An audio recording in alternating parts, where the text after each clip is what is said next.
கிருபை. ஏதாவது ஞாபகம் இருக்கா?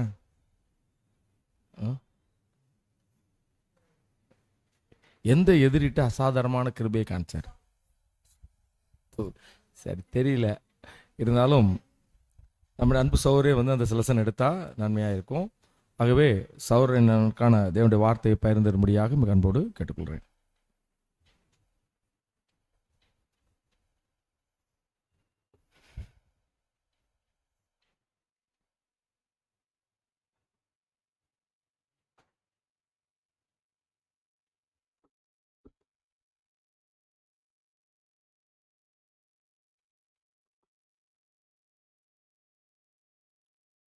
கிறிஸ்தியேசுக்குள் மிகவும் அன்பாயும் பிரியமாயும் அழைக்கப்பட்ட அன்பு சகோதர சகோதரிகளே, உங்கள் யாவருக்கும் நம்முடைய பிதாவாகிய தேவனாலும் கர்த்தராகிய இயேசு கிறிஸ்துவினாலும் கிருபையும் சமாதானம் உண்டாவது என்று சொல்லி உங்களை வாழ்த்துகிறேன், வரவேற்கிறேன். இந்த ஒரு நல்ல நாளிலே, இந்த ஒரு நேரத்திலே தேவனுடைய உன்னத சத்தியங்களை கேட்க, சத்தியத்தின் பாதையில் நடக்க தேவன் நமக்கு கொடுத்த கிருபைக்காக, இரக்கத்திற்காக நம்முடைய பிதாவாகிய தேவனுக்கு மீண்டும் மீண்டுமாய் 1000 துதி சோஸ்திரங்களை சொல்லிக்கொண்டு, சகோதரர் சொன்னது போல தாவீது தன் எதிரிகளிடம் காண்பித்த அசாதாரணமான கிருபை. கிருபைன்னு ஒன்று வந்திருக்கு, அசாதாரணமான கிருபைன்னு ஒன்று வந்திருக்கு. கிருபைனா நம்மகிட்ட தேவன் நம்மகிட்ட காமிக்கக்கூடிய கிருபை, அப்படிதானே? நமக்கு கிருபைனால தான் ஓடிட்டு இருக்கோம், இல்லைன்னு சொல்ல முடியுமா? தேவனும் கிறிஸ்துவும் நம்மகிட்ட கிருபை காமிச்சிருக்கிறாங்க. அந்த கிருபையில தான் நம்ம ஓடிக்கிட்டு இருக்கிறோம். அந்த கிருபையை மட்டும் காமிக்காம கரெக்டாக அப்படி நூல் பிடிச்சிட்டாருன்னா இதுக்குள்ள, இந்த சத்தியத்துக்குள்ள வந்திருக்க முடியுமா? வாய்ப்பே கிடையாது. அப்போ தேவன் நம்மகிட்ட கிருபை காமிச்சிருக்கிறாங்க. அதுக்கு முந்தி தாவீது ராஜா தன் எதிரிகள்கிட்ட கிருபை தான் காமிச்சாங்க. ஒரு 6 சம்பவத்தை நம்ம பார்த்துட்டு அதில் நமக்கு என்ன பாடம்னு சொல்லி பார்க்க போகிறோம். இந்த 6 எதிரிகளும் துரோகிகள் இருந்திருக்கிறாங்க, எதிரிகள் இருந்திருக்கிறாங்க. இந்த 6 சம்பவத்திலையும் அவங்க கிட்ட தாவீது என்ன எப்படி கிருபை காமிச்சாங்க அப்படிங்கிறத நாம் இன்னைக்கு பார்த்துட்டு, எப்படி கிருபை காமிக்க முடிஞ்சு அப்படின்னா, அப்போஸ்தலர் 13ஆம் அதிகாரத்தில் உள்ள வசனம் நமக்கு நல்லா தெரியும். அப்போஸ்தலர் 13ஆம் அதிகாரம் வசனம் உண்டுல? என்ன வசனம் உண்டு? வேத மாணவர்கள், வேதத்தை படித்து கொண்டிருக்கிற மாணவர்கள், அப்போஸ்தலர் 13ஆம் அதிகாரத்தில் வசனம் உண்டு. தாவீது ராஜா என் இருதயத்துக்கு ஏற்ற நபர் அப்படின்னு சொல்லி, ஏற்றவனாக இருக்கிறான்னு சொல்லி சொன்னாங்கல்ல. அந்த ஏற்றவனாக இருக்கிறதுக்கு காரணம் என்னன்னா, தேவன் அவருக்கு இந்த மாதிரி எதிரிகளையும் நேசிக்கக்கூடிய ஒரு இருதயத்தை கொடுத்ததுனால தான். தேவனுக்கு நாம எப்படி எப்படி இருந்தோம்? முதல்ல எதிரிகளாக மாறணும், அப்படிதானே? தேவனுக்கு நாம எதிரிகளாக மாறினதுனால எப்படி எதிரிகளாக மாறணும்? நம்முடைய ஆதி தகப்பன் ஆதாம் மூலமா அப்படிதானே மாறணும். அப்போ ஆதாம் தேவன் சொன்ன காரியத்தை செய்யாம எதிரியா மாறினதுனால அவருடைய ஒட்டுமொத்த வம்சமும் என்னவா மாறிட்டு? எதிரிகளா மாறிட்டாங்க. அப்போ நாம அன்னைக்கு எதிரிகளா மாறினது, நம்மளை தேவன் கூட ஒப்புரவாக்குனது யாரு? 2ஆம் ஆதாமாகி நம்முடைய மீட்பர், நம்முடைய மணவாளன்.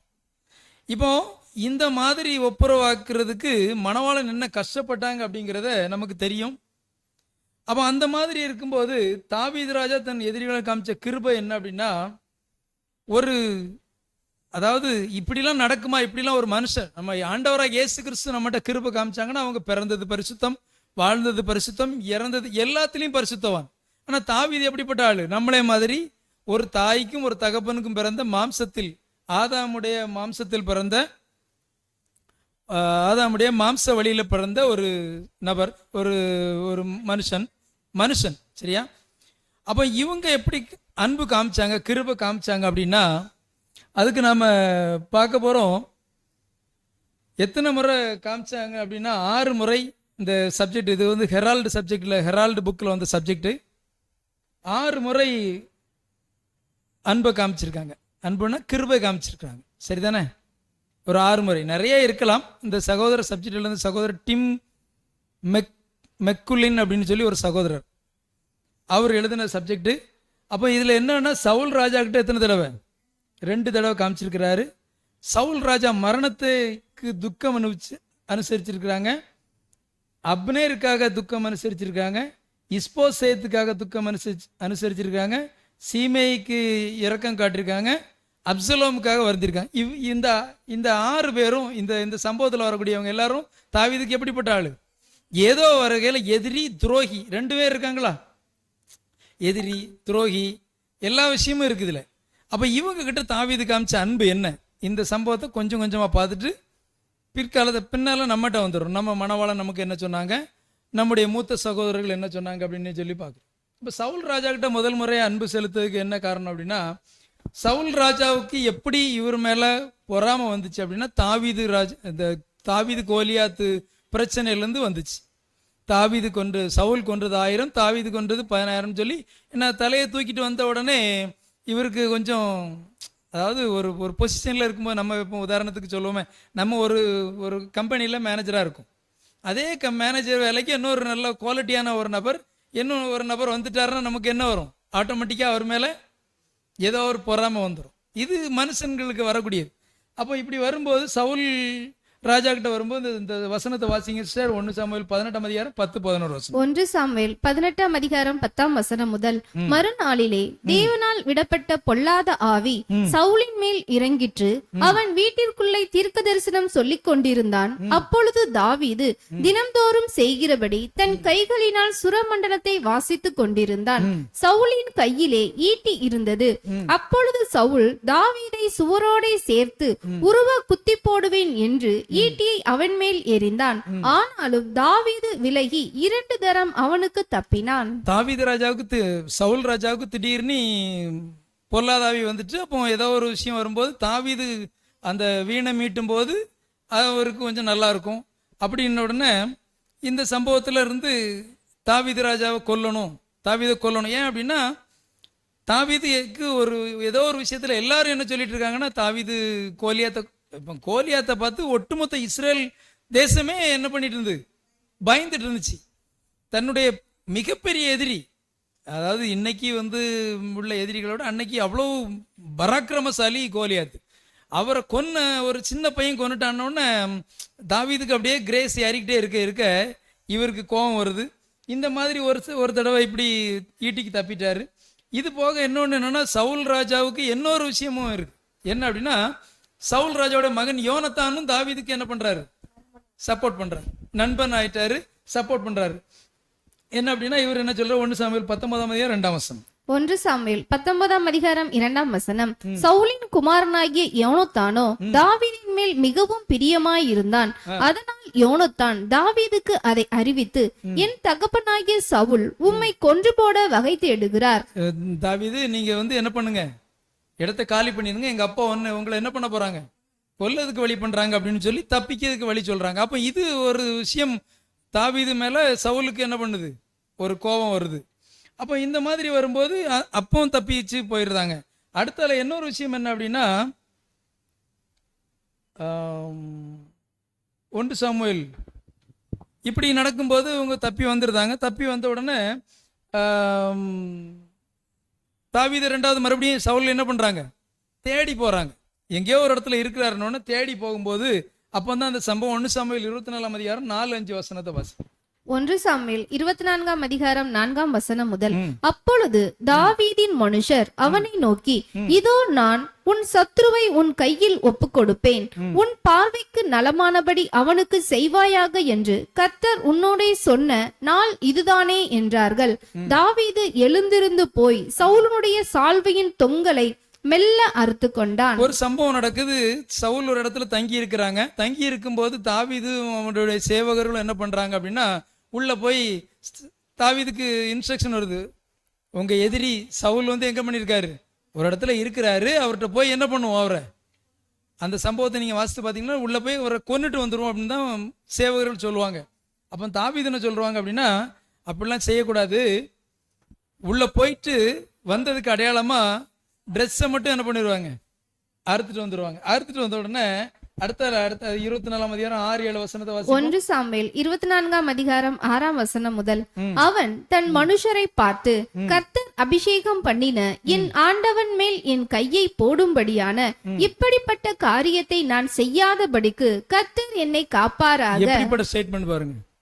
கர்த்தர் அபிஷேகம் பண்ணினா மனுஷன்னு கூட சொல்லல, அவர் என் ஆண்டவன் அப்படின்னு சொல்லி ஒரு மரியாதை. ஏன் அந்த நேரம் நினைச்சிருந்தா என்ன பண்ணிருக்கலாம்? சவுல் தூங்கிட்டு தான் இருப்பாரு. அதை நீங்க ஃபுல்லா வாசிக்கும் போது அப்படிதான் இருக்கும். சவுலும் ஒரு சேனைகளும் தூங்கிட்டு இருக்கும், இவரு அதான் இந்த பாயிண்ட்ல அப்படிதான். அதை சொல்லாண்டாமேன்னு சொல்லி நினைச்சேன். சரியா? அந்த சம்பவத்துல போட்டிருக்கலாம். நம்ம லோக்கல் பாஷையில என்ன பண்ணிருக்கலாம்?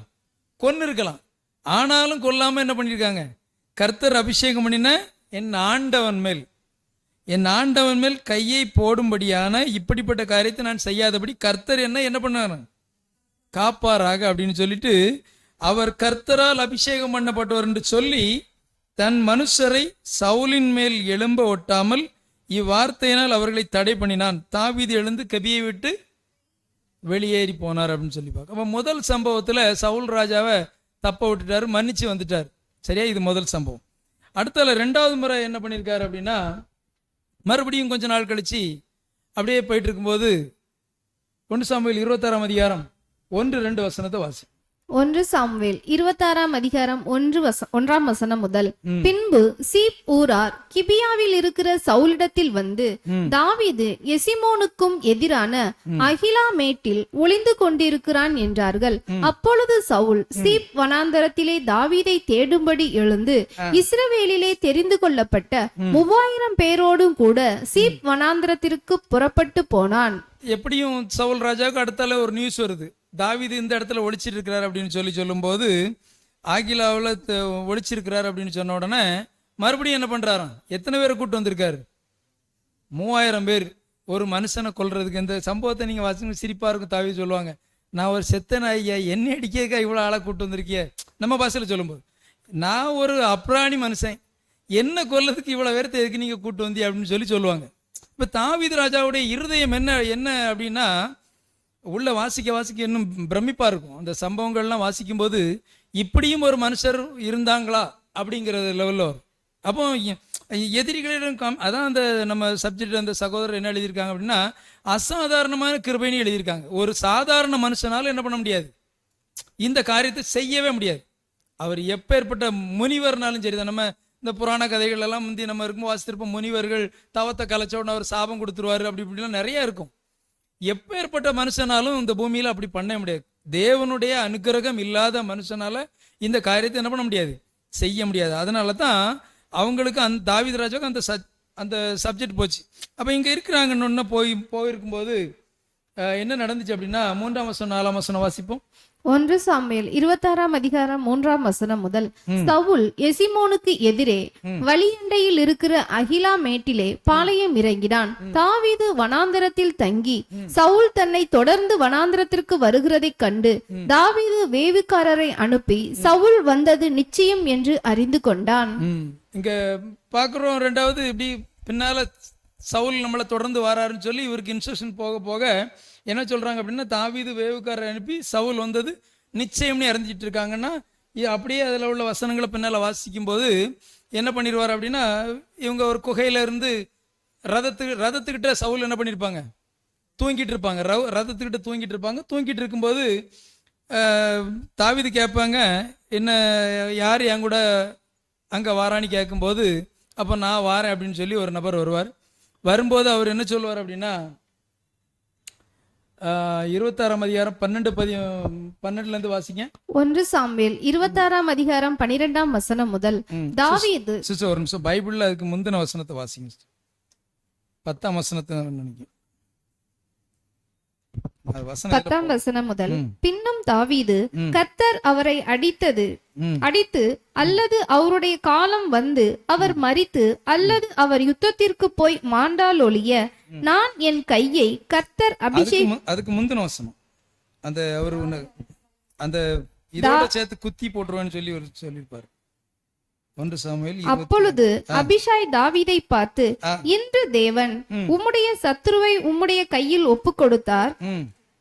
இப்போதும் நான் அவனை ஈட்டியினால் 2 குத்தாக குத்தாமல் ஒரே குத்தாக நிலத்தில் உருவ குத்தட்டுமா என்றான். இப்ப நான் ஒரு 2 குத்து கூட குத்தால ராஜா, நீங்க ஒரு ஆண்டவனே, ஏன்னா தாவீதுக்கு கையாளவர் அப்படித்தானே, 2 குத்து குத்தாண்டான், ஒரே குத்துல என்ன பண்ணிருந்தேன், கொன்னுருந்தேன் அப்படின்னு சொன்ன உடனே தான் தாவீது சொல்லுவாங்க, அப்படிலாம் செய்யாத, அவர் தன்னால இறக்கட்டு அப்படின்னு சொல்லி விட்டுட்டு மறுபடியும் அந்த கிருபை, அசாதாரணமான கிருபைய சவுல்கிட்ட காமிச்சிட்டு அப்படியே வெளியே வந்துருவாங்க. இப்போ வாசிங்க 12ஆம் வசனத்திலிருந்து வாசிங்க. 1 சாமுவேல் 26ஆம் அதிகாரம் 12ஆம் வசனம் முதல். தாவீது சவுலின் தலைமாட்டில் இருந்த ஈட்டியையும் தண்ணீர் சொம்பையும் எடுத்துக்கொண்ட பின்பு புறப்பட்டு போனார்கள். அதை ஒருவரும் காணவில்லை, அறியவும் இல்லை, ஒருவரும் விழித்துக் கொள்ளவும் இல்லை. கர்த்தர் அவர்களுக்கு அயர்ந்த நித்திரை வருவித்ததினால் அவர்கள் எல்லாரும் தூங்கினார்கள். தேவன் ஒரு நல்ல டீப் ஸ்லீப் கொடுத்துட்டாங்க சவுல் டீமுக்கு. தூங்கின உடனே இவங்க என்ன பண்ணிட்டாங்க, சொம்பும் ஈட்டியும் எடுத்துட்டு போயிட்டு கொஞ்சம் தூரத்தில், அதை போந்த அவர்களுக்கும் தங்களுக்கும் நடுவே போந்த இடம் உண்டாகன்னா கொஞ்சம் கேப்பு, அதாவது வந்தாலும் பிடிக்க முடியாத அளவுக்கு, நீங்க திருவள்ளியும் பைபிள் வாசித்தா அது ஈஸியா இருக்கும். அப்போ கொஞ்சம் தூரத்துல நின்று மலையில கொடுமுடியில நின்று மேல நின்றுட்டு சொல்றாங்க. 14ஆம் வசனத்தை வாசிங்க. ஜனங்களுக்கும் நேரின் குமாரனாகிய அப்னேருக்கும் நேராக நின்று கூப்பிட்டு, அப்னேரே, உத்தரவு சொல்ல மாட்டீரா என்றான். அதற்கு அப்னேர், ராஜாவுக்கு நேராக கூக்குரலிடுகிறது நீ யார் என்றான். அப்னேரே அப்படின்னு சொல்லி அப்னேரை பார்த்து, அப்னேர் யாரு, சவுலுக்கு படைத்தளபதி, சரிதானே. சவுல் சொல்றாரு, தாவீது சொல்றாங்க, அப்னேரே, என்னப்பா உங்க ஆளை நீ காப்பாத்திட்டு இருக்கா, நீ காப்பாற்றக்கூடிய, நம்ம பாசையில சொல்லணும், நீ காப்பாற்றக்கூடிய லட்சணம் இப்படிதான் இருக்கு அப்படின்னு சொல்லிட்டு, காவல் காக்கூடிய லட்சணம் அப்படின்னு சொல்லி மாதிரி. அப்ப எப்படி ஒரு விஷயத்த சொல்றாங்க அப்படின்னா, தாவீது ராஜா இந்த சூழ்நிலையிலும் கொன்னு இருக்கலாம், கொன்னுட்டு தலையை கூட எடுத்து வந்திருக்கலாம், என்ன வேணாலும் செஞ்சிருக்கலாம். ஆனாலும் அதை செய்யலை. காரணம் என்னன்னா, அவர் எதிரிகள்கிட்ட காமிச்ச அந்த அசாதாரணமான கிருபை. அப்போ இப்படி வரும்போது 15ஆம் 16ஆம் வசனத்துல அப்னேருக்கு ஒரு சவால் விட்டுருப்பாரு, வாசிங்க. 1 சாமுவேல் 26ஆம் அதிகாரம் 15ஆம் வசனம் முதல். அப்பொழுது தாவீது அப்னேரை நோக்கி, நீர் வீரன் அல்லவா, இஸ்ரவேலில் உமக்கு சரியானவன் யார், பின்னே நீர் உம்முடைய ஆண்டவனாகிய ராஜாவை காக்காமற் போனதென்ன, ஜனத்தில் ஒருவன் உம்முடைய ஆண்டவனாகிய ராஜாவை கொல்லும்படி வந்திருந்தானே, நீர் செய்த இந்த காரியம் நல்லதல்ல, கர்த்தர் அபிஷேகம் பண்ணின உங்கள் ஆண்டவனை நீங்கள் காக்காமற் போனபடியினால் நீங்கள் மரணத்திற்கு பாத்திரவான்கள். இப்போதும் ராஜாவின் தலைமாட்டில் இருந்த அவருடைய ஈட்டியும் தண்ணீர் சொம்பும் எங்கே என்று பாரும் என்றார். அப்னேர் சொல்லும்போது அப்னேருடைய மைண்ட் எப்படி இருக்குன்னு நினைச்சுக்கிடுங்க. இப்போ ராஜாவை காப்பாற்றணும் அப்னேர்ட்ட இந்த விஷயத்தை தாவீது மேல இருந்து சத்தம் போட்டு சொல்றாங்க. அப்ப அப்னேருடைய மைண்ட் எப்படி இருக்கும் அப்படின்னா, நீங்கெல்லாம் சவுல் பார்த்துட்டு அப்னேர் என்ன சொல்லி செஞ்சிருக்கலாம், உடனே அப்னேர், என்ன காப்பாற்ற முடியாதவன் நீ எனக்கு இருந்து எதுக்கு அப்படின்னு சொல்லியிருக்கலாம்ல. ஆனாலும் சவுல் அடுத்த வசனத்துல சொல்லுவாங்க, எப்படி சொல்லுவாங்க அப்படின்னா, அதே இது 1 சாமுவேல் 26ஆம் அதிகாரம் 21, 22 வசனத்துல சவுல் சரண்டர் ஆயிடுவாங்க. முதல்லயும் அப்படி சொல்லுவாங்க, என் குமாரனே அப்படின்னு சொல்லுவாங்க. இப்ப இதையும் வாசித்துருவோம். 1 சாமுவேல் 26ஆம் அதிகாரம் 21ஆம் வசனம் முதல். அப்பொழுது சவுல், நான் பாவம் செய்தேன், என் குமாரனாகிய தாவீதே திரும்பி வா, என் ஜீவன் இன்றைய தினம் உன் பார்வைக்கு அருமையாய் இருந்தபடியால் இனி உனக்கு ஒரு பொல்லாப்பும் செய்யேன், இதோ நான் மதியற்றவனாய் மகா பெரிய தப்பிதம் செய்தேன் என்றான். அதற்கு தாவீது, இதோ ராஜாவின் ஈட்டி இங்கே இருக்கிறது, வாலிபரில் ஒருவன் இப்புறம் வந்து அதை வாங்கி கொண்டு போகட்டும். சவுல் சரண்டர் ஆயிட்டாங்க. அதுக்கு பிறகு நீங்க படிச்சு பாத்தீங்கன்னா தாவீது அதிகமா என்ன பண்ண மாட்டாங்க, தேட மாட்டாங்க. அப்ப இந்த சம்பவத்தோட சவுல் ராஜா கிட்ட காமிச்ச ஒரு கிருபை, சவுல் ராஜா கிட்ட தாவீது காமிச்ச 2 சம்பவத்திலையும் சவுல் ராஜாவை தாவீது என்ன பண்ணிருக்கலாம், கொன்னு இருக்கலாம். கொல்லாம, ஏன் அப்படின்னா, அவர் வாலிபத்தை அந்த கிட்டார் வாசிச்சுட்டு இருக்கும்போது செவுத்துல ஈட்டி ஈட்டியோட சேர்த்து குத்ததுக்கு செவுத்துல எரிஞ்சிருப்பார், அப்படி தப்பிச்சிருக்காங்க. அதுக்கு பிறகு மீகாள் ஒரு திருப்பு தப்பிக்க வச்சு விட்டுருவாங்க, யோனத்தான் ஒரு திருப்பு, இப்படி எல்லாரும் காப்பாத்தி விட்டுருப்பாங்க. இந்த மாதிரி சூழ்நிலையில தன்னை கொல்ல வந்தவரையே கொல்றதுக்கு வாய்ப்பு கிடைச்சும் தாவீது என்ன பண்ணிட்டாங்க, மன்னிச்சு, அதுதான் அசாதாரணமான கிருபையை வச்சுட்டாங்க. அசாதாரணமான கிருபைங்கிறது இந்த சகோதரர் எழுத அந்த ஹெரால்டில் அது எழுதும் அடிக்கடி இந்த வார்த்தையை அந்த சகோதரர் யூஸ் பண்ணியிருந்தாங்க, மூத்த சகோதரர். நம்ம ஏன் இதை எழுதணும் அப்படின்னா, தாவீது ராஜா நம்மளை போல ஒரு மனுஷர், பாடுள்ள மனுஷர். அவர் தன்னை கொல்ல வந்த எதிரியே நேசிச்சாங்க. அதே மாதிரி நாமும் என்ன பண்ணணும், நம்மளை கொல்ல நிறைய எதிரிகள் என்ன பண்ணுவாங்க, வருவாங்க. வரும்போது நாமும் என்ன பண்ணணும்னா நேசிக்கணும். சரி, நேசிச்சதோட ஒட்டு மட்டும் இல்லாம அடுத்தால ஒரு விஷயத்தை பண்றாங்க. 2வது சம்பவம் என்ன அப்படின்னா, சவுல் ராஜா மரணத்துக்கு துக்கம் அனுசரிச்சிருக்காங்க. நம்ம எதிரி ஒருத்தர் இறந்து போனாருன்னு வைங்களா, நம்ம வீட்டுக்கு பக்கத்து வீட்டுக்காரரு நம்மளை ரொம்ப டார்ச்சர் பண்ணிட்டு இருக்காரு, டெய்லி சண்டை.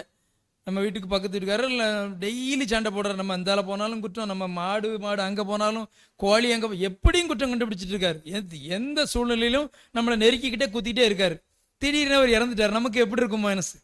எப்பா கொஞ்சம் மாம்சத்துல இருந்து சொல்லுங்க, இந்த என்ன நமக்கு கொஞ்சம் என்ன பண்ணியிருக்கோம், ஆறுதலா இருக்கு, என்னமோ கொஞ்சம் சத்தம் இல்லாம இருக்கலாம் அப்படின்னு சொல்லிட்டு நினைக்கும். ஆனா சவுல் ராஜா இறந்தது பிறகு அதுக்கு துக்கம் அனுசரிச்சிருக்காங்க. வாசிப்போம் அந்த பகுதியை. 2 சாமுவேல் 1ஆம் அதிகாரம் 2 சாமுவேல் 1ஆம் அதிகாரம் 11ஆம் வசனம் முதல். அப்பொழுது தாவீதும் அவனோடு இருந்த சகல மனுஷரும் தங்கள் வஸ்திரங்களை கிழித்து கொண்டு, சவுலும் அவன் குமாரனாகிய யோனத்தானும் கர்த்தருடைய ஜனங்களும் இஸ்ரேல் குடும்பத்தாரும் பட்டயத்தாலே விழுந்தபடியினால் புலம்பி அழுது சாயங்காலம் மட்டும் உபவாசமாய் இருந்தார்கள். ஒரு மிகப்பெரிய ஒரு விஷயம், சவுல் ராஜா இறந்த பிறகு அது ஏற்கனவே முந்தின இதில் சொல்லியிருப்பாங்க, கர்த்தர் அவரை தன்னால என்ன பண்ணியிருக்கணும், அவரை கொன்னால ஒழிய நான் என்ன பண்ண மாட்டேன், அவங்கள தொடமாட்டேன் அப்படின்னு சொல்லியிருப்பாங்க. அப்படி சவுல் ராஜா தோல்வி தள்ளிவிட்டு இருப்பாங்க. போர்ல தோல்வி தள்ளிவிட்டு இருக்கும்போது அவங்க எதிரிக்கிட்ட சாகிறதோட ஈட்டில என்ன பண்ணிடுவாங்க, நின்றுட்டு இருப்பாங்க. அப்போ அதை ஒரு மனுஷன் தாவீது ராஜாவுக்கு சொல்ல வருவார். சொல்ல வந்த மனுஷன் என்ன பண்ணுவார்? 13ஆம் வசனத்தை வாசிப்போம். தாவீது அதை தனக்கு அறிவித்த வாலிபனை பார்த்து, நீ எவ்விடத்தான் என்று கேட்டதற்கு அவன், நான் அந்நிய ஜாதியானுடைய மகன், நான் அமலேக்கியன் என்றான். நான் அமலேக்கியன் என்றான்னு சொன்ன உடனே அடுத்த வார்த்தை என்ன உள்ளது பாருங்க. இவர் ஏற்கனவே இந்த வசனத்தை முந்தி சொல்லியிருப்பாங்க, கர்த்தர் அபிஷேகம் பண்ண மனுஷனை என்ன பண்ணக்கூடாது, யாரும் கொல்லக்கூடாது. அந்த செய்தியை சொன்ன மனுஷனே என்ன பண்ணிட்டாங்க, கொன்னுட்டாங்க. அப்போ இந்த தன்னுடைய எதிரியையும் எப்படி நேசிச்சிருக்கிறாங்க தாவீது அப்படிங்கிறது தான் இந்த சப்ஜெக்ட்ல இருந்து நம்ம பார்க்கோம். இந்த தாவீது சவுல் மரணத்துல இருந்து பார்க்குறாங்க. என்ன நடந்துச்சு அப்படின்னா, கர்த்தர் அபிஷேகம் பண்ண மனுஷனை கொண்டு போடும்படிக்கு நீ கையை நீட்ட பயப்படாமல் போனது என்ன அப்படின்னு சொல்லிட்டு வாலிபர் ஒருத்தனை ஒரு போர்ச்சவரை கொண்டு இவனை கொன்னுருன்னு சொல்லிடுவாங்க. அந்த மாதிரி அந்த சவுல் ராஜாவுடைய மரண செய்தி அறிவிச்ச நபரையும் கொன்னுருவார். ஏன் அப்படின்னா, தன்னுடைய அவர் சவுலை எப்படி தாவீது சொல்றாங்க, என் ஆண்டவனே அப்படின்னு தான் சொன்னாங்க. சாகிற வரைக்கும் தன்னை ஒவ்வொரு நாளும் துரத்திக்கிட்டே இருந்த ஒரு நபரை நேசிக்கிறதுக்கு தாவீதுக்கு அந்த அசாதாரணமான கிருபை இருந்துச்சு. அப்போ சவுல் ராஜா கிட்ட 2 திருப்பு கருணை காமிச்சாங்க அப்படின்னு பார்க்குறோம். அடுத்தால என்ன நடந்தது அப்படின்னா, 3வது காரியம் யாருன்னா, அப்னேருக்காக துக்கம் அனுசரிச்சாங்க. இந்த அப்னேர் யாரு? சவுல் ராஜாவுடைய படைத்தளபதி, அப்படிதானே? படைத்தளபதினா 2வது இவர் இங்க வந்தாரு, தாவீது ராஜாட்ட வந்தாரு. ஆனாலும் தன்னுடைய எதிரியோடைய படைத்தளபதி. அப்ப அவருக்காக ஏன் இவர் துக்கம் அனுசரிக்கணும் அப்படின்னா, சமாதானம் பண்ண வந்தார். அவரையும் வசனத்தை வாசிப்போம். 2 சாமுவேல் 3ஆம் அதிகாரம் 31 முதல் வாசிப்போம். 2 சாமுவேல் 3ஆம் அதிகாரம் 31ஆம் வசனம் முதல். தாவீது யோவாபையும் அவனோடு இருந்த சகல ஜனங்களையும் பார்த்து, நீங்கள் உங்கள் வஸ்திரங்களை கிழித்து கொண்டு ரெட்டுடுத்தி அப்னேருக்கு முன்பாக நடந்து துக்கம் கொண்டாடுங்கள் என்று சொல்லி, தாவீது ராஜா தானும் பாடைக்கு பின் சென்றான். நம்ம அதாவது முன்னால பிணத்தை தூக்கிட்டு போறாங்க, பின்னால இவர் என்ன பண்ணிருக்காங்க, தாவீது ராஜாவும் போயிட்டு இருக்காங்க. பாடைக்கு பின் சென்றான்னு சொல்லிட்டு அப்னேரை எப்ரோனில் உள்ள கல்லறையில அடக்கம் பண்ணும்போது ராஜா அப்னேரின் கல்லறை தாவீது என்ன பண்றாங்க, சத்தம் போட்டு அழுகிறாங்க. அப்போ தன்னுடைய எதிரியோடைய படைத்தளபதி அதை அந்த பேசேஜில் வாசிக்கும் போது நல்லா இருக்கும். அப்னேரே, கொஞ்சம் இப்படி மதிக்கட்டவன மாதிரி செத்துட்டியப்பா அப்படின்னு சொல்லி சொல்லுவாங்க. 34ஆம் வசனத்தை வாசிப்போம். உன் கைகள் கட்டப்படவும் இல்லை, உன் கால்களில் விலங்கு போடப்படவும் இல்லை, துஷ்டர் கையில் மடிகிறது போல மடிந்தாயே என்றான். அப்பொழுது ஜனங்கள் எல்லாரும் பின்னும் அதிகமாய் அவனுக்காக அழுதார்கள். நம்ம ஊர்ல நம்ம வீட்டுல யாராவது இறந்துட்டாங்க அப்படின்னா அவரு சொல்லி அழுவாங்களா, அந்த மாதிரி அழ இங்க பின்னால இருந்து அழக்கூடிய ஆட்கள் சத்தமோட்டு அழுதுருவாங்க. இந்த மாதிரி அப்னேருக்காக தாவீது ராஜா ரொம்ப அவர் அப்னேர்ட்டையும் அந்த கிருபை காமிச்சாங்கன்னு சொல்லி பார்க்குறோம் அன்புக்குரிய சகோதரர்களே. அப்போ இந்த மாதிரி ராஜா அப்னேருக்காக புலம்பி மதிக்கட்டவன் போல் செத்தான்னு சொல்லி ராஜா வந்து அப்போ இதில் ஜனங்கள் என்ன பண்ணுறாங்கன்னா 36ஆம் வசனத்தை வாசிப்போம். ஜனங்கள் எல்லாரும் அதை கவனித்தார்கள், அது அவர்கள் பார்வைக்கு நன்றாக இருந்தது. அப்படியே ராஜா செய்ததெல்லாம் சகல ஜனத்திற்கும் எப்படி தோன்றான், நலமாய் தோன்றிட்டு. அப்போ ராஜா வந்து அப்னேரை கொல்லலை அப்படிங்கிறத ஏன் அப்படின்னா பார்ப்பாங்கல்ல, சவுலுடைய படைத்தளபதி அவரை கொன்னது ஒருவேளை தாவீது ராஜா கொன்னு இருக்கலாம் அப்படின்னு சொல்லி நினைக்கலாம். ஆனால் தாவீது ராஜா கொல்லலைன்னு ஜனங்கள் நினைச்சாங்கன்னு சொல்லி பார்க்குறோம். அடுத்தல 4வது காரியம் என்னன்னா, இஸ்போசேத்துக்காக துக்கம் அனுசரிச்சது. இஸ்போசேத் யாரு? சவுல் ராஜாவுடைய அன்பனே, சவுல் ராஜாவோட மகன் தானே, சவுல் ராஜாவோட மகன். வாசிப்புமா 2 சாமுவேல் 4ஆம் அதிகாரம் 5-7 வரை. 2 சாமுவேல் 4ஆம் அதிகாரம் 5ஆம் வசனம் முதல். பேரோத்தியனான அந்த ரிம்மோனின் குமாரனாகிய ரேகாபும் பானாவும் போய் இஸ்போசேத் மத்தியானத்திலே வெயில் நேரத்தில் படுக்கையின் மேல் சயனித்திருக்கும் போது அவன் வீட்டிற்குள் பிரவேசித்து கோதுமை வாங்க வருகிறவர் போல நடு வீடு மட்டும் வந்து அவனை வயிற்றிலே குத்தி போட்டார்கள். பின்பு ரோகாபும் அவன் சகோதரர் பானாவும் தப்பி ஓடினார்கள். அவன் தன் பள்ளி அறையிலே தன் கட்டிலின் மேல் படுத்திருக்கும் போது இவர்கள் உள்ளே போய் அவனை குத்தி கொன்று போட்டு அவன் தலையை வெட்டி போட்டார்கள். பின்பு அவன் தலையை எடுத்துக்கொண்டு ரா முழுவதும் அந்தர வெளி வழியாய் நடந்து. இங்க பாக்குறோம் இஸ்போசேத்தை வந்து யார் கொன்னா அப்படின்னா 2 பேர், ரேகாவும் பானாவும் போய் இதுங்க யார், தாவீதுடைய ஆட்கள். இவங்க போய் இஸ்போசேத்தை கொல்லணும். எதுக்கு கொல்லணும் அப்படின்னா தாவீது ராஜா கிட்ட நல்ல பேர் வாங்கணும். ஏன் அப்படின்னா சவுலுடைய குமாரர்கள், சவுலுடைய வம்சத்துல யாரும் என்ன பண்ணக்கூடாது,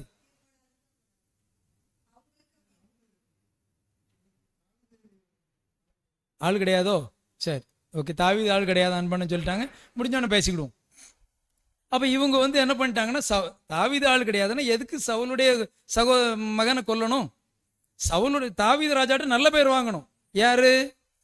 ஏன் அப்படின்னா சவுல் வம்சத்துல யாரும் இருக்கக்கூடாதுன்னு சொல்லி ஒரு ராஜா வந்துட்டு இருக்காங்க. ஒரு ராஜா, நான் இப்போ ராஜாவா வந்திருக்கிறேன் அப்படின்னா எனக்கு முந்தி இருந்த ராஜாவுடைய பிள்ளைங்க யாரும் என்ன பண்ணக்கூடாது, இருக்கணுமா இருக்கக்கூடாதா? இருந்தா வில்லங்கன்னு சொல்லிட்டு ஏற்கனவே எங்க தாவீதுக்கு ஏகப்பட்ட போட்டி அங்கே நடந்துட்டு இருக்கோம். ஒரு பக்கம் அப்சலோம் வருவார், ஒரு பக்கம் சவுலுடைய குமாரலோ, இப்படி நிறைய போட்டி வரும்.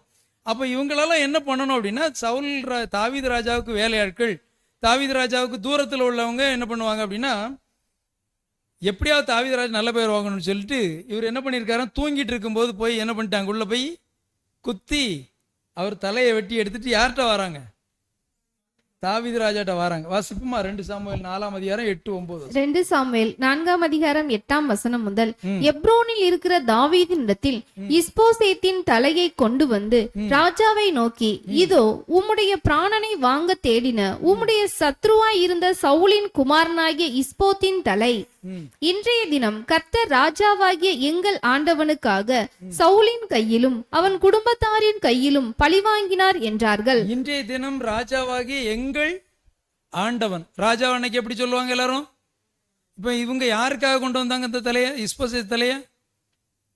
ராஜாவுக்காக கொண்டு வந்தாங்க, அப்படிதானே? ராஜாவிட்ட நல்ல பேர் வாங்கணும், உள்ள இன்டெப்தா போகல, ராஜா கிட்ட நல்ல பேர் வாங்கணும். அதுக்காக என்ன பண்ணிட்டாரு, சவுலுடைய பையனை கொன்னுட்டு அங்க போனா ராஜா என்ன பண்ணுவாரு, நமக்கு வெகுமதி தருவார் நினைச்சிட்டு இவங்க போயிட்டாங்க. ஆனா இங்க என்ன நடந்துச்சு அப்படின்னா அவங்கள என்ன பண்ணிட்டாரு, தீர்த்து கட்டிட்டாரு. அன்புக்குரிய சகோதரர்கள், அப்ப இந்த தன்னுடைய இவர் இஸ்போசேத் யாரு, சவுலுடைய தாவீது ராஜாவுக்கு முந்தின ராஜா எதிரியா வச்சிருக்கிறாங்க, ஜனங்கள் எல்லாரும் எதிரியா வச்சிருக்காங்க. அப்போ எதிரியோடைய மகன் அவங்களுக்கும் என்ன பண்ணாங்க, அவங்க இறப்பிலும் அவங்களுக்கு என்ன பண்ணாங்க, துக்கம் அனுசரிச்சாங்க. அந்த பகுதியை உள்ள போய் வாசித்து பார்க்கும்போது அவங்களுக்கும் தாவீது ராஜா கிருபை காமிச்சாங்க. அந்த 2 இல்லைன்னா தலையை கொண்டு வந்தவங்களுக்கு என்ன பண்ணியிருக்கணும், நார்மல் ஒரு மனுஷம்னா தன்னுடைய எதிரியோடைய மகனுடைய தலை, நான் அடுத்த வம்சம், அவருக்குன்னு ஒரு டீம் சேர்ந்து ஒரு கலகம் பண்ணி வந்துட்டாங்கன்னா ராஜாக்கள் இன்னைக்குள்ள மாதிரி காலம் மாதிரி இல்லை, ராஜாக்கள் காலத்தில் ரொம்ப பயப்படுவாங்க. அப்படி வந்துட்டாங்கன்னா தன்னுடைய ராஜபாரத்துக்கு கொஞ்சம் பாதிப்பு இருக்கும் அப்படின்னு சொல்லி இந்த மாதிரி சூழ்நிலையில் அவங்கள பாராட்டியிருக்கணும். ஆனால் தாவீது ராஜா என்ன பண்ணிட்டாங்க, அவங்கள கொன்னுட்டாங்க. அந்த 2 பேர்த்தையும் கொன்று அதை அந்த அதிகாரத்தில் உள்ள போய் வாசித்து பார்க்கும்போது தெரியும். உள்ள போய் வாசித்து பாருங்க. அப்போ இஸ்போசேத்துக்காகவும் என்ன பண்ணாங்க, துக்கம் அனுசரித்து. அப்போ 4 காரியம் பார்த்தோம், அப்படிதானே? சவுல் ராஜா கிட்ட, அடுத்தல யாரு, சவுல் ராஜாவுடைய மரணம், அடுத்தல அப்னேருக்காக, இஸ்போசேத்துக்காக பார்த்துருக்கோம். அடுத்தல யாருக்காக அப்படின்னா சீமேயி கிட்ட ஒரு இரக்கம் காமிச்சிருக்காங்க. சீமேயி யாரு அப்படின்னு நமக்கு நல்லா தெரியும். இவர் என்னன்னா ராஜாவை பார்த்து கல்லை தூக்கி எரிஞ்சாரு, தூசிச்சாரு, வேற என்ன செஞ்சாரு, கெட்ட வார்த்தை போட்டும் பேசியிருக்காரு. மானங்கெட்ட அறுப்பு, நம்ம ஊர் பாஷையில் சொல்ல போனா மானங்கெட்டத்தனமா பேசியிருக்கிறாரு. இப்படி பேசின நபரையும் தாவீதராஜா என்ன பண்ணாங்க அப்படின்னா மன்னிச்சாங்க. அன்புக்குரிய சகோதர சகோதரர்களே, நம்மளை பார்த்து ஒருத்தங்க தூசிச்சாங்க, ஏதாவது ஒரு விஷயத்த நம்மளை தப்பா பேசினாங்க, நம்ம செய்யாத காரியத்தை செஞ்சாலும் என்ன பண்ணணுமா அப்படின்னா தாவீதராஜா கிட்ட உள்ள கிருபை, அவங்க எதிரிகிட்ட காமிச்ச அசாதாரணமான கிருபையை நம்ம என்ன பண்ணணும், காமிக்கணும். அதுக்கு தான் இந்த ஓட்டத்தில் வந்திருக்கும். காமிக்கிறதுக்கு ரொம்ப கஷ்டம். ஆனாலும் தேவனுடைய பரிசுத்தாவியை கேட்டு வாங்கிக்கிட்டோம்னா அந்த பரிசுத்தாவியை நம்மளை என்ன பண்ணும், வழி நடத்தும். அப்படி காமிச்சுக்கலாம். வாசிப்போம் சீமைகிட்ட இரக்கம் காமிச்சது. 2 சாமுவேல் 19ஆம் அதிகாரம் 21ஆம் வசனம் முதல். அப்பொழுது செரியாவின் குமாரனாகிய அபிஷாய் பிரதியுத்தரமாக, கர்த்தர் அபிஷேகம் பண்ணினவரை சீமையை தூசித்தபடியினால் அவனை அதற்காக கொல்ல வேண்டாமா என்றார். அப்படின்னா சவுலுடைய குடும்பத்துல எல்லாரும் இறந்தாச்சு. ஒட்டுமொத்த இஸ்ரேல் எல்லாரும் என்ன பண்ணுவாங்க, தாவீதை போய் நீங்க எங்களுக்கு யூதா தேசம் இஸ்ரேல் எல்லாரும் சேர்ந்து ஒட்டுமொத்த சமஸ்த இஸ்ரேலும் எங்களை நீங்க என்ன பண்ணிருங்க, நீங்க அரசாட்சி பண்ணுங்க, உங்களுக்கு கீழே நாங்க இருக்கோம்னு சொல்லி எல்லாரும் வந்து பார்ப்பாங்க. அப்படி பார்க்கும்போது தான் இப்போ இந்த சீமை எல்லாரும் ஒட்டுமொத்தமாக வரும்போது தான் அபிஷாய் சொல்லுவாங்க தாவீது ராஜாட்ட, இந்த சம்பவத்துல உங்களை என்னெல்லாம் பேசினா அந்த ஆளு சீமை, இப்ப சொல்லுங்க இன்னைக்கு போட்டுரும் அப்படின்னு தாவீது சொல்றாங்க பாருங்க. 22ஆம் வசனத்தை வாசிப்போம். அதற்கு தாவீது, செரியாவின் குமாரரே, இன்று நீங்கள் எனக்கு சத்துருக்களாய் இருக்கிறதற்கு. என்ன வார்த்தை பாருங்க. அதாவது தன் ஆண்டவனை தூசிச்ச ஒரு நபரை கொல்லணும்னு ஆண்டவன்ட்ட உத்தரவு கேட்கிறாரு அபிஷாய். கேட்கும்போது அவர் சொல்றாரு, செரியாவின் குமாரே, நீங்க இன்னைக்கு எனக்கு எப்படி ஆயிட்டீங்களா, சத்துருக்கள் ஆயிட்டீங்க. தான் சத்துருவ இது அதுக்கு அடுத்த கடைசியில் உள்ளதை பார்க்கும்போது அவருடைய அந்த படைத்தளபதி சொல்லுவாரு, ரொம்ப மோசமா பேசியிருப்பாரு தாவீது ராஜாவை. நீங்க உங்களுக்கு நாங்க வந்து எங்க உயிரெல்லாம் கொடுக்கணும், நீங்க வந்து உங்க எதிரிகள்லாம் நேசிப்பீங்க. ஒரு சாதாரண மனுஷர், நார்மலான மனிதர் அப்படி பேசுவாங்க. அப்போ அப்படி சொல்லும்போது தாவீதுடைய அந்த அந்த அந்த இருதயம் எப்படி இருக்குன்னு பார்க்கணும். செரியாவின் குமாரர், நீங்கள் எனக்கு சத்துருக்களாகிறதற்கு எனக்கும் உங்களுக்கும் என்ன, இன்று இஸ்ரவேலில் ஒருவன் என்ன பண்ணக்கூடாதான், கொல்லப்படலாமா, நான் இன்று இஸ்ரவேலின் மேல் ராஜாவானேன் என்று எனக்கு தெரியாதா என்று சொல்லி சீமை கிட்ட சொல்றாரு, நீ என்ன பண்ண போறல, என் கையால நீ சாகிறதில்லை. அதுல ஒரு ட்விஸ்ட் இருக்கும், அது நமக்கு தெரியும். அது யார் வந்து என்ன பண்ணான்னு பின்னால இருக்கு. இன்னைக்கு நீ என் கையால என்ன பண்ண முடியா, சாக மாட்டான்னு சொல்லி அப்போ இந்த சீமைக்கும் ஒரு நன்மை செஞ்சிருக்கிறாங்க, அசாதாரண கிருபையை காமிச்சிருக்காங்க. அடுத்தல கடைசியா யார காமிச்சாங்க அப்படின்னா அப்சலோமுக்காக வருந்தாங்க. அந்த அப்சலோம் யாரு, சவுல் ராஜாவுடைய மகன், அப்படிதானே? தாவீது ராஜாவுடைய மகன் அப்சலோம். என்ன பண்ணாரு தாவீது ராஜாவுக்கு எதிராக? மோசமான வேலை செஞ்சார், ரொம்ப மோசமான வேலை செஞ்சார். இவரு இப்படி செஞ்சதை பார்த்துட்டு 2 சாமுவேல் 19ஆம் அதிகாரம் 1ஆம் வசனத்திலிருந்து வாசிப்போம். 2 சாமுவேல் 19ஆம் அதிகாரம் 1ஆம் வசனம் முதல். இதோ ராஜா அப்சலோமுக்காக அழுது புலம்புகிறார் என்று யோவாபுக்கு அறிவிக்கப்பட்டது. ராஜா தம்முடைய குமாரனுக்காக மனம் நொந்து இருக்கிறார் என்று அன்றைய தினம் ஜனங்கள் கேள்விப்பட்டார்கள். அதை நிமித்தம் அன்றைய தினம் அந்த ஜெயம் ஜனத்திற்கெல்லாம் துக்கமாய் மாறிற்று. யுத்தத்தில் முறிந்தோடுகிறதினால் வெட்கப்பட்டு திருட்டளவாய் வருகிறவர்கள் போல ஜனங்கள் அன்றைய தினம் திருட்டளவாய் பட்டணத்திற்குள் வந்தார்கள்.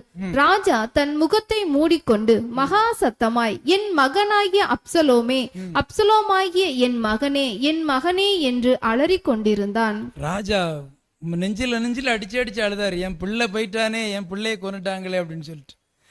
அப்பதான் இது 18ஆம் அதிகாரத்துல வாசித்தீங்கன்னா ரொம்ப இன்ட்ரெஸ்டா இருக்கும். அந்த அபிஷாய் 19ஆம் அதிகாரத்தில் இதுல 5ஆம் வசனத்துல வாசிக்கும் போது இருக்கும். யோவாபு கேட்பாரு, நாங்கெல்லாம் உங்களுக்கு பைத்தியக்காரமாய் தெரியுது என்ன அப்படின்னு சொல்லி கேட்பார். அந்த அந்த சம்பவம் அதுதான் சொல்லும்.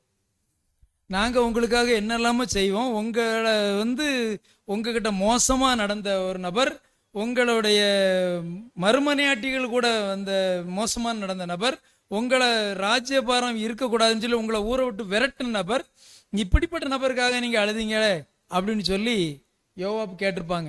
அப்போ தாவீது என்ன சொல்கிறாங்கன்னா, அதுக்கு அடுத்தால போய் வந்து உட்காந்து நீங்கள் வாங்க வெளியே வாங்கன்னு சொல்லி வெளியே வந்து தாவீது என்ன பண்ணுவாங்க, நார்மலாக உட்காருவாங்க. ஜனங்கள்லாம் வந்து அந்த சம்பவம் அதோட முடியும். அப்போ தன் பேரை கெடுத்தவர் அப்சலோம், தாவீது ராஜாவோட பேரை கெடுத்தவர், தாவீது ராஜாவுக்கு எதிராக கிளர்ச்சி பண்ணவர், தாவீது ராஜாவை கொல்லணும்னு நினச்சவர். ஆனால் அவர் சூழ்நிலை கைதியாக மாறி பண்ணினாருன்னு சொல்லி இருக்கு பார்க்கலாம். இப்படிப்பட்ட ஒரு நபரையும் அவர் இறந்த பிறகு என்ன பண்ணார், அவருக்காக துக்கம் அனுசரித்து அழுது புலம்பி இருக்கிறாரு. அப்போ தாவீது இந்த காரியத்தெல்லாம் செய்யணும்னா நம்ம ஆரம்பத்தில் பார்த்தோம், அப்போஸ்தலர் 13ஆம் அதிகாரத்தை பார்த்தோம், அப்படிதானே? இந்த மாதிரி காரியத்தை செய்யணும்னா தேவன் தாவீது தேவனுக்கு எப்படிப்பட்டவங்களா இருந்தாங்க, ரொம்ப இருதயத்துக்கு ஏற்றவங்களா இருந்தாங்க. என்ன காரணம் இருந்தாங்கன்னா, நம்முடைய மூத்த சகோதரர்கள் அடிக்கடி சப்ஜெக்ட் எடுக்கும்போது சொல்லுவாங்க, தாவீதை பற்றி எடுக்கும்போது சொல்லுவாங்க, தாவீதினுடைய இருதயம் தேவனுடைய இருதயம் போல இருந்தது அப்படின்னு வசனம் இருக்கு. அப்போ இந்த சம்பவத்தில் நமக்கு என்ன, வேதமானவர்கள் ஒரு முக்கியமான வசனத்தை நம்ம பார்ப்போம். இந்த வசனம் என்ன வசனம்? ரோமர் 15ஆம் அதிகாரம் 4ஆம் வசனத்தை வாசிப்போம். ரோமர் 15ஆம் அதிகாரம் 4ஆம் வசனம். தேவ வசனத்தினால் உண்டாகும் பொறுமையினாலும் ஆறுதலினாலும் நாம் நம்பிக்கை உள்ளவர்கள் ஆகும்படிக்கு முன்பு எழுதியிருக்கிறவைகள் எல்லாம் நமக்கு போதனையாக எழுதியிருக்கிறது. முன்பு எழுதினதெல்லாம் நமக்கு எப்படி இருக்கான்? அப்போஸ்தலன் பவுல் சொல்லிட்டாங்க, போதனையா இருக்குது, நீங்க இதை போதனையா எடுத்துக்கிடுங்க, எச்சரிப்பாடுன்னா எச்சரிப்பா எடுத்துக்கிடுங்க. 2 வசனமும் இருக்கு. அப்போ நாம இந்த பாடத்துல இருந்து என்ன கத்துக்கிட போறோம் அப்படின்னா, எதிரியையும் துரோகியையும் நேசிக்கணுமா. இந்த இந்த கதை தெரியுமா? இது ஒரு நீதி கதைன்னு சொல்லி போட்டிருப்பாங்க, தெரியுமா? எதிரி துரோகி 2 பேர் இருக்காங்க. ஒரு கழுதைக்கு எதிரி யாருன்னா சிங்கம், துரோகி யாருன்னா நரி, சரிதானே? அப்போ நமக்கு சிங்கம் மாதிரி எதிரியும் இருப்பாங்க, நரி மாதிரி துரோகியும் இருப்பாங்க. இவங்களெல்லாம் என்ன பண்ணணுமா? நேசிக்கணும். அப்படிதான் சகோதரர் எழுதியிருக்கிறாங்க. தாவீது ராஜா இந்த அசாதாரண கிருபையை காமிக்கிறதுக்கு தேவனுடைய பரிசுத்தாவி அவங்கள வழிநடத்திட்டு, அப்போ அந்த பரிசுத்தாவியை கேட்டு நாம் இன்னைக்கு வாங்கிக்கிட்டு நம்ம துரோகியை நேசிக்கணுமா, எதிரியை நேசிக்கணுமா? நேசிச்சாதான் நமக்கு நம்ம மீட்பர் மணவாளன் சொன்ன விஷயம் நமக்கு. அதுக்கு மேல ஒரு விஷயத்தை சொல்லியிருக்காங்க. மத்தேயு 5ஆம் அதிகாரம் 44-45. மத்தேயு 5ஆம் அதிகாரம் 44ஆம் வசனம் முதல், நான் உங்களுக்கு சொல்லுகிறேன், உங்கள் சத்துருக்களை சிநேகியுங்கள், உங்களை சபிக்கிறவர்களை ஆசீர்வதியுங்கள், உங்களை பகைக்கிறவர்களுக்கு நன்மை செய்யுங்கள், உங்களை நிந்திக்கிறவர்களுக்காகவும் உங்களை துன்பப்படுத்துகிறவர்களுக்காகவும் ஜெபம் பண்ணுங்கள். இப்படி செய்வதனால் நீங்கள் பரலோகத்தில் இருக்கிற உங்கள் பிதாவுக்கு புத்திரராய் இருப்பீர்கள். இப்படி செஞ்சா நீங்க எப்படி இருப்பாங்களாம்? பரலோகத்தில் இருக்கிற உங்கள் பிதாவுக்கு புத்திரராக இருப்பீங்க. இல்லைன்னா நம்ம அப்பா பிதாவேன்னு சொல்லி நம்ம அப்பாவை என்ன பண்ண முடியாதான், கூப்பிட முடியாதுன்னு சொல்லி யார் சொல்லியிருக்கா? ஆண்டவர் சொல்லியாச்சு. இப்படி செஞ்சீங்கன்னா நீங்க என்ன பண்ணுங்க, சத்துருக்களை சிநேகியுங்கள், சபிக்கிறவர்களை ஆசீர்வதியுங்கள் அப்படின்னு சொல்லிட்டு துன்பப்படுத்துறவர்களுக்கு என்ன பண்ணணுமா? ஜெபம் பண்ணணும். ஒவ்வொரு நாளும் நம்மளை குத்தி பேசுறாங்கன்னா அவங்களுக்காக என்ன பண்ணணுமா? ஜெபம் பண்ணணும். இப்படி செஞ்சாதான் நீங்க என்ன பண்ணுவாங்களாம், தேவனுடைய புத்திரராக இருக்கிறீர்கள்னு சொல்லி. அப்போ ஆண்டவர் செஞ்ச காரியத்தை செய்யறதுக்கு நாம என்ன செய்யணும் அப்படின்னு கேட்டா, ஆண்டவர் சொன்ன காரியத்தை செய்யறதுக்கு என்ன, ஆண்டவர் சொன்ன இந்த காரியத்தை செய்ய நாம என்ன செய்யணும் அப்படின்னு கேட்டா 2 பேர்கிட்ட போய் கேட்கலாம். அப்போஸ்தலன் பவுல்கிட்டையும் யோவான்கிட்டையும் போய் கேட்கலாம். சரியா? இவங்க என்ன சொல்லியிருக்காங்க அப்படின்னா, ஃபர்ஸ்ட் பவுல் அவங்ககிட்ட போய் கேட்போம். பவுலனே நான் என்ன செய்யணும் அப்படின்னு கேட்டா அவங்க சொல்றாங்க, இந்த வசனத்தை தான் சொல்றாங்க. வாசிப்போம். 1 கொரிந்தியர் 13ஆம் அதிகாரம் 4 முதல் 7 வரை. 1 கொரிந்தியர் 13ஆம் அதிகாரம் 4ஆம் வசனம் முதல், அன்பு நீடிய சாந்தமும் தயவும் உள்ளது, அன்புக்கு பொறாமை இல்லை, அன்பு தன்னை புகழாது, இருமாப்பாய் இராது, அயோக்கியமானதை செய்யாது, தற்பொழிவை நாடாது, சினம் அடையாது, தீங்கு நினையாது, அநியாயத்தில் சந்தோஷப்படாமல் சத்தியத்தில் சந்தோஷப்படும், சகலத்தையும் தாங்கும், சகலத்தையும் விசுவாசிக்கும், சகலத்தையும் நம்பும், சகலத்தையும் சகிக்கும். 1 கொரிந்தியர் 13ஆம் அதிகாரத்துல அந்த சென்ற வசனம் கடைசியில் உள்ள வசனம் 6 வசனம், 13ல பாதி எத்தனை? 6 வசனம், 6 வசனத்திலிருந்து 7 வசனம், 2 வசனமும் அப்படிதான் சொல்லுது. அநியாயத்தில் சந்தோஷப்படாதான், சத்தியத்தில் தான் சந்தோஷப்படும், சகலத்தையும் தாங்கும், சகலத்தையும் நம்பும், சகலத்தையும் சகிக்கும். அப்படிதான் தாவீது ராஜா செஞ்சாங்க. இதுக்கு முந்தைய பார்த்த காரியங்கள் எல்லாத்தையும் தாவீது ராஜா இந்த காரியத்தை காமிச்சாங்க, அப்படிதானே? அவங்கள நான் எதிர்த்து வந்த எல்லாத்தையும் எல்லாத்தையும் தாங்கினாங்க, சகலத்தையும் விசுவாசிச்சாங்க. ராஜாவை சவுல் ராஜாவை கிட்ட அன்பு காமிச்சது, அவங்கள விசுவாசிச்சது, எல்லாத்தையும் நம்பினாங்க, சகலத்தையும் சகிச்சாங்க, எல்லாத்தையும் சகிச்சாங்க. இந்த மாதிரி காரியத்தை செஞ்சதுனால தாவீது ராஜா என் இருதயத்துக்கு ஏற்றவர்னு சொல்லி ஆண்டவர் சர்டிஃபிகேட் கொடுத்தாங்க. அப்போ இதை அப்போஸ்தலன் பவுல் சொல்லியிருக்காங்க, நீங்க இந்த மாதிரி காரியத்தை செய்யுங்கன்னு சொல்லியிருக்காங்க. யோவான்ற போய் கேட்டா அவங்க என்ன சொல்றாங்க அப்படின்னா 1 யோவான் 2ஆம் அதிகாரம் 5-6 வசனம். 1 யோவான் 2ஆம் அதிகாரம் 5ஆம் வசனம் முதல், அவருடைய வசனத்தை கைக்கொள்ளுகிறவனிடத்தில், யாருடைய வசனத்தை? தேவனுடைய வசனத்தை கைக்கொள்ளுகிறவனிடத்தில் தேவ அன்பு மெய்யாக பூரணப்பட்டிருக்கும். தேவ அன்பு மெய்யாக பூரணப்பட்டிருக்கும். பூரண அன்பு இருக்குமா? இன்னைக்கு உள்ள சம்பவத்துல நம்ம எக்லிஷா சுத்தி நம்ம சரௌண்டிங்ல ஒட்டுமொத்த பைபிள் ஸ்டூடெண்ட்ல சில விஷயங்களை பார்க்கும்போது பூரண அன்பு என்ன எப்படி இல்லையா, அன்பு பொய்யாய் பூரணப்பட்டிருக்கும்னு தான் இன்னைக்கு சொல்லிட்டு இருக்கிறாங்க. மெய்யாய்ங்கிற வார்த்தை இல்லை. அன்பு மெய்யாய் எதை கை கொள்ளணும்? வசனத்தை கை கொண்டுறவங்ககிட்ட என்ன இருக்கணுமா? தேவ அன்பு மெய்யாய் பூரணப்பட்டிருக்கும், நாம் அவருக்குள் இருக்கிறோம் என்பதை அதனால் அறிந்திருக்கிறோம். அப்படின்னு என்ன சம்பவம் நடந்துட்டு இருக்கு, இன்னைக்கு எப்படி இருக்கு அப்படின்னு சொல்லி நம்ம திங்க் பண்ணி பார்க்கணும். இந்த மாதிரி சம்பவத்துல நம்ம வெளியே வந்து அன்புக்குரிய சகோதரர்களே 6ஆம் வசனத்தை வாசிப்போம். அவருக்குள் நிறைத்திருக்கிறேன் என்று சொல்லுகிறவன் அவர் நடந்தபடியே தானும் நடக்க வேண்டும். அவர் நடந்தபடியே தானும் என்ன பண்ணணும்? நம்முடைய மணவாளன் எப்படி நடந்தாங்களோ அதே மாதிரி நாமும் என்ன பண்ணணும்? நடக்கணும். அன்புக்குரிய சகோதரர்களே, சாலமோன் ஞானிகிட்ட போய் கேட்டா அன்பு என்ன செய்யும்னு கேட்டா சாலமோன் ஞானி ஒரு வசனத்தை கொடுக்குறாங்க. நான் அன்பு செலுத்தினா நீங்க என்ன பண்ணும் அன்பு அப்படின்னு சொல்லி வாசிப்புமா. நீதிமொழிகள் 10ஆம் அதிகாரம் 12ஆம் வசனம். பகை விரோதங்களை எழுப்பும், அன்போ சகல பாவங்களையும் மூடும். அன்பு எப்படிப்பட்ட செய்யும்? என்ன செய்யுமா? பாவத்தை மூடிருமா. அப்ப அன்புக்குரிய சகோதரர்களே, தேவன் நம்ம மேல அன்பு காமிச்சதுனால நம்ம பாவத்தை அவங்க என்ன பண்ணாங்க? எண்ணாமல் இருக்க. உங்கள் பாவங்கள் எங்க இருந்துன்னா தூக்கி எங்க போட்டாங்களாம்? கடலின் ஆழத்துல தூக்கி போட்டுட்டேன், நீ கவலைப்படாத, நீ மேற்குக்கும் கிழக்கும் எவ்வளவு தூரமோ அவ்வளவு தூரம் நம்ம பாவத்தை என்ன பண்ணிட்டாராம்? தேவன் மன்னிச்சுட்டாங்க. அப்ப அப்படி மன்னிக்கணும்னா நாம என்ன பண்ணணும்னா அன்பு செலுத்தணும். அப்ப அன்பு செலுத்தினா சாலமோன் ஞானின்னு சொல்லிட்டாங்க, அப்போஸ்தலன் பவுல் சொல்லிட்டாங்க, யோவான் சொல்லிட்டாங்க, சாலமோன் ஞானி சொல்லிட்டாங்க. இந்த மாதிரி காரியங்களை செஞ்சுட்டா அன்பு என்ன பண்ணுமா? சகல பாவங்களையும் மூடும். அப்படி மூடுனால, இப்படி தாவீது ராஜா அன்பு செலுத்தினால தான் என்ன பண்ணியிருக்காங்க அப்படின்னா, வாசிப்போம் அடுத்தால இன்னும் 2 வசனம் தான் வாசித்து முடிச்சிரும். 1 சாமுவேல் 13ஆம் அதிகாரம் 14ஆம் வசனம். 1 சாமுவேல் 13ஆம் அதிகாரம் 14ஆம் வசனம். இப்போதோ உம்முடைய ராஜ்யபாரம் நிலை நிற்காது. கர்த்தர் தம்முடைய இருதயத்திற்கு ஏற்ற ஒரு மனுஷனை தமக்கு தேடி அவனை கர்த்தர் தம்முடைய ஜனங்கள் மேல் தலைவனாய் இருக்க கட்டளையிட்டார். கர்த்தர் உமக்கு விதித்த கட்டளையை நீர் கைக்கொள்ளவில்லையே என்று சொன்னான். சவுல் ராஜா கிட்ட தீர்க்க தரிசனமா வந்து விழுது. அப்படிதானே? சாமுவேல் சொல்றாங்க, கர்த்தர் தம்முடைய இருதயத்துக்கு ஏற்ற மனுஷனை தமக்கு தேடி அவனை கர்த்தர் தம்முடைய ஜனங்கள் மேல் தலைவனாக இருக்க கட்டளையிட்டார். நல்ல ஒரு இந்த சப்ஜெக்ட் வாசிக்கும் போது அது ஒரு ஒற்றுமையை கவனிச்சேன். அப்போஸ்தலர் 13ஆம் அதிகாரத்தையும் 1 சாமுவேல் 13ஆம் அதிகாரத்தில் 13ஆம் அதிகாரத்தில் தான் இந்த வசனம் வரும். எனக்கா பார்த்துருக்கீங்களா? அப்போஸ்தலர் 13ஆம் அதிகாரம் 22ஆம் வசனத்தில் இந்த விஷயம் இருக்கு. அதே மாதிரி 1 சாமுவேல் 13ஆம் அதிகாரத்தில் இந்த வசனம் இருக்கு. அப்ப தாவீது ராஜா மூலமா ஏதோ ஒரு விஷயத்தை நமக்கு சொல்லி திறந்திருக்காங்க. கடைசி கால திருச்சபையா நாம வாழும்போது தாவீது ராஜா எப்படி கர்த்தருடைய இருதயத்துக்கு ஏற்ற மனுஷனா இருந்தாங்க. காரணம் என்ன செஞ்சாங்க? எதிரிகள்கிட்ட என்ன பண்ணாங்க? எதிரிகள்ட்டையும் துரோகிகள்ட்டையும் அசாதாரணமான கிருபை காமிச்சாங்க.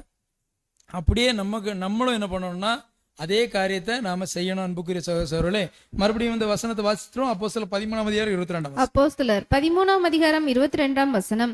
பின்பு அவர் அவனை தள்ளி தாவீதை அவர்களுக்கு ராஜாவாக ஏற்படுத்தி ஈசாயின் குமாரனாகிய தாவீதை என் இருதயத்துக்கு ஏற்றவனாக கண்டேன், எனக்கு சித்தமானவைகளை எல்லாம் அவன் செய்வான் என்று அவனை குறித்து சாட்சி கொடுத்தார்.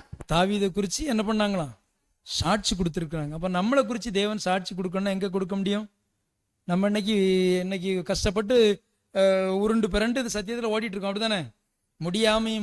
முடியாமையும் எத்தனையோ இடர்கள் மத்தியில் இன்னல்கள் மத்தியில் ஓடிட்டு இருக்கிறோம். எதுக்காக ஓடுறோம் அப்படின்னா நம்ம வாசிக்கக்கூடிய நிருபங்களாக மாற போகிறோம் ராஜ்யத்தில். அப்படிதானே? 1000 வருஷம் அரசாட்சியில் இப்படி ஒரு டீம் வாழ்ந்துச்சு, இப்படி ஒரு குரூப் இருந்தாங்க அப்படின்னு சொல்லி வாசிக்கக்கூடிய நிருபங்களா மாற. இன்னைக்கு நம்ம எப்படி முற்பிதாக்களையும் தீர்க்கதரிசிகளையும் நம்ம பார்த்துட்டு இருக்கோமோ அதே மாதிரி 1000 வருஷ அரசாட்சி முடிவில் கிறிஸ்துவையும் சபையையும் என்ன பண்ணும், ஒட்டுமொத்த உலகமும் பார்க்கும். அப்படி பார்க்கறதுக்காக அப்போ தேவன் என்னுடைய இருதயத்துக்கு ஏற்ற என்னுடைய பிள்ளைகள், என்னுடைய குமாரனுடைய மனவாட்டிகள்னு சொல்லி நம்மளை குறித்து சாட்சி கொடுக்கணும்னா நாம் என்ன செய்யணும் அப்படின்னா, தாவீது ராஜா செஞ்ச காரியத்தை நாம் என்ன பண்ணணும், செய்யணும். என்ன காரியம் செஞ்சாங்க?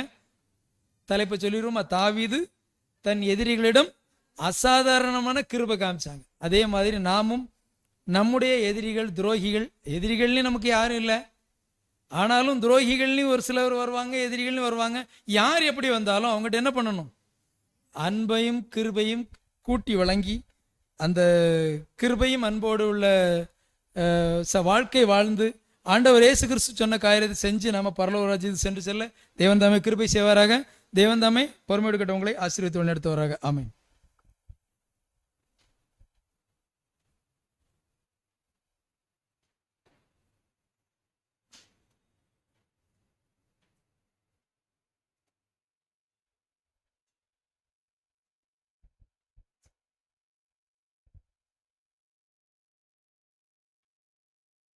அன்புக்குரிய சகோதரர்களே, தாவீது தன் எதிரிகளிடம் காண்பித்த அதாசாரமான கிருபை அப்படிங்கிற தலைப்பில் தாவீது வாழ்க்கையில் நடந்த ஒரு 6 சம்பவங்களில் தாவீதுடைய மனநிலைமை எப்படி இருந்துச்சு,